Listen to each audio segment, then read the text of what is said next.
نبی کے صحابہ میں واحد صحابی ہے سلمان، جس کا اپنا گھر ہی کوئی نہیں تھا۔ میں پوری ذمہ داری کے جناب سلمان کا اپنا کوئی گھر نہیں تھا، سارا دن مسجد میں اور ساری رات بطول کے دروازے پہ، سارا دن مسجد میں رسول اور علی کا چہرہ دیکھتے، رات کو آ کے زہرا کے دروازے بیٹھ جاتے۔ جناب سلمان کا مدینے میں اپنا کوئی گھر، کوئی پراپرٹی، کچھ بھی نہیں تھا۔ لوگوں نے دیکھا سلمان کا اپنا گھر ہی نہیں ہے، دن مسجد میں ہوتا ہے، رات اہل بیت کے دروازے پہ ہوتا ہے۔ ایک صحابی نے آ کے کہا یا رسول اللہ، آپ سلمان سے اتنا پیار کرتے ہیں، سلمان کا گھر کوئی نہیں ہے، جملہ اتنا بڑا ہے میرا جی چاہتا ہے کہ میں خود کو داد دوں۔ اس نے کہا یا رسول اللہ، سلمان کا اپنا گھر نہیں ہے۔ فرمایا سلمان کا اپنا گھر ہے؟ یا رسول اللہ کہاں ہے گھر؟ ہم نے تو سلمان کا مدینے کی گلیوں میں کہیں گھر نہیں دیکھا۔ فرمایا بیتہ قلبی، سلمان کا گھر میرا دل ہے۔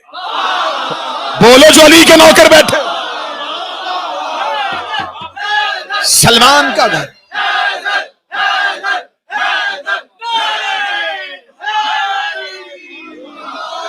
کس نے کہا سلمان کا گھر نہیں؟ رسول کو میں بیتہ قلبی،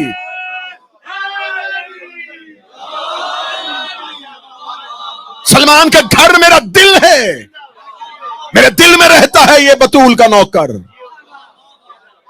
یہی وجہ میرے چھٹے امام کے سامنے کسی بندے نے بات کرتے ہوئے کہا سلمان فارسی، امام صادق کے چہرے پہ جلال آیا، فرمایا لا تقل سلمان فارسی لیکن یقولو سلمان محمدی، خبردار سلمان کو فارسی نہ کہا کرو، وہ محمدی ہے۔ کیونکہ جو جس ملک میں رہتا ہے اسی ملک کا باشندہ کہلاتا ہے۔